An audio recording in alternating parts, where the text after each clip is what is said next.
Vous connaissez la sensation de regarder un film et de comprendre au bout d'un moment que ce dernier vous prend pour un imbécile? Ça s'appelle Sweet Girl et on en parle de suite.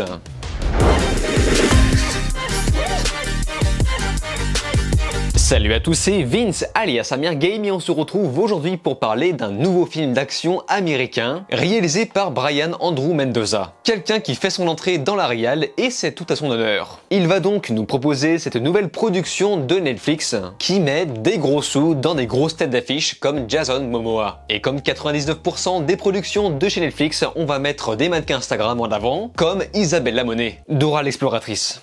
Voilà, je sais que tout le monde a oublié ce film. Ce thriller dramatique d'action va se baser sur le personnage de Ray Cooper, un père de famille en colère contre les industries pharmaceutiques qui n'ont rien fait pour aider sa femme malade. Il fera donc tout pour se venger en protégeant sa fille, qui l'accompagnera dans son enquête clandestine. Alors, dès l'introduction, je savais qu'on n'allait pas forcément nager dans de l'originalité, enfin en tout cas sur l'ensemble. D'entrée, c'était assez prévisible. On sait très bien que l'intro est en fait un morceau de la fin et que le film évidemment n'allait pas s'arrêter là. Ça va donc bombarder d'émotions dès le début sur des personnages qu'on ne connaît même pas. Donc pour être franc, j'ai eu pas mal de mal à rentrer dedans. Même si le sujet a fini par me tilter, celui sur l'industrie pharmaceutique et les conflits d'intérêts derrière. Ce film est un petit peu une sorte de vision fantasmée de ce qu'on aimerait faire subir aux opportunistes. Le problème, c'est que beaucoup de situations sont parfois prétextes à nous fournir de l'action, même lorsque ces dernières ne seront pas toujours logiques. Et croyez-moi, on en reparlera. Il y aura de plus pas mal de clichés et c'est un peu dommage. Comme par exemple le fameux entraînement qui tourne au vinaigre, ou encore le héros qui se découvre soudainement des talents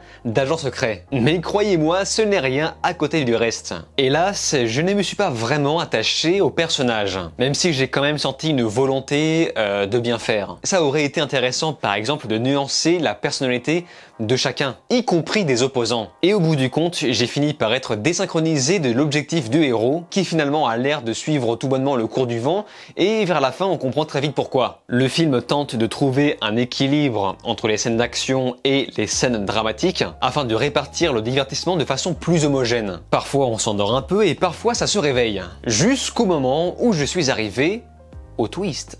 Et là, c'est le drame. Je me suis dit, mais non, pas ça les gars. Qu'est-ce que c'est que ce twist de merde? Avec ce niveau d'écriture, tu peux raconter n'importe quoi. C'est probablement le pire twist que j'ai vu, en tout cas cette année, et on en reparlera dans la partie spoilers à la fin. Mais en attendant, pour parler un peu de la forme, on peut dire que le film propose pas mal de plans serrés, filmés à la caméra épaule pour donner un aspect plus vivant et humain, et ils parviennent vraiment à nous faire ressentir l'aspect pressant de la situation. Ce qui fait que les scènes d'action font très pro Jason Bourne. De toute manière, c'est littéralement du Jason Bourne-like. L'intention reste la même avec le travail autour de l'image, qui utilise des lumières naturelles pour donner un cachet plus réaliste, ce qui fait que dans l'ensemble, on ne peut pas dire que le travail autour de la réal est mauvais. C'est même plutôt l'inverse. À côté, j'ai trouvé les acteurs crédibles, notamment Jason Momoa qui a réussi à me toucher un tant soit peu. Et le tout sera accompagné d'une musique thriller très générique, qui est vraiment là pour servir de socle. Voilà, on va pouvoir passer à la partie qui m'intéresse le plus, ou qui vous intéresse le plus, la partie spoilers.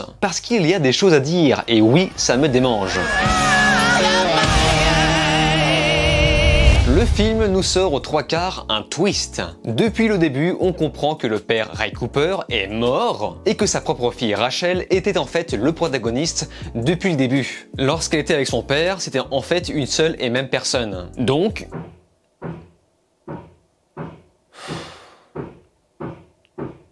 tous les passages où on voit Jason Momoa se battre, qui étaient déjà pas super crédibles à la base, sont en fait faux, puisque c'était en fait sa gamine, avec ses petits bras, avec ses petits muscles, qui jouait l'agent secret depuis le début. Quel twist de merde!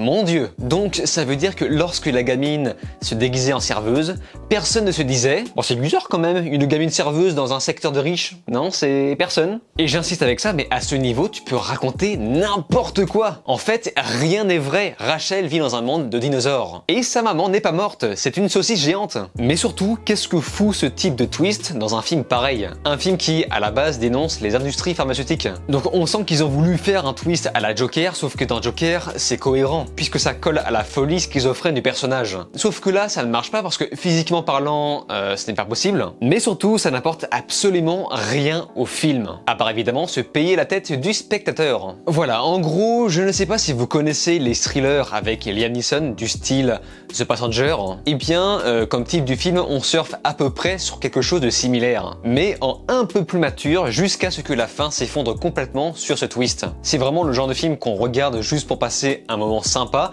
mais qu'on oublie dès le lendemain. Évidemment, on est à 10 000 km d'un thriller d'action sud-coréen, mais ça, je n'ai pas besoin de le préciser. Bref, si vous êtes arrivé jusqu'ici, forcément, j'imagine que vous avez déjà vu le film ou que vous vous en foutez. Je ne recommande personnellement pas spécialement ce film, sauf si vous avez vraiment du temps devant vous, pourquoi pas. Si on accepte le twist, le film reste à peu près correct, même s'il n'apporte malheureusement absolument rien. En tout cas, j'aimerais vraiment avoir votre avis concernant le twist final. Ça m'intéresse beaucoup, peut-être que certains ont adoré. Pour moi, ce retournement de situation est une catastrophe ambulante. Mais soit, comme d'habitude, je lis et réponds à quasiment tout le monde. Sur ce, on se laisse ici. N'oubliez pas de vous abonner à ma chaîne YouTube, cliquez sur la cloche, likez, partagez et de regarder mes autres vidéos. Je vous dis alors ciao et à la prochaine.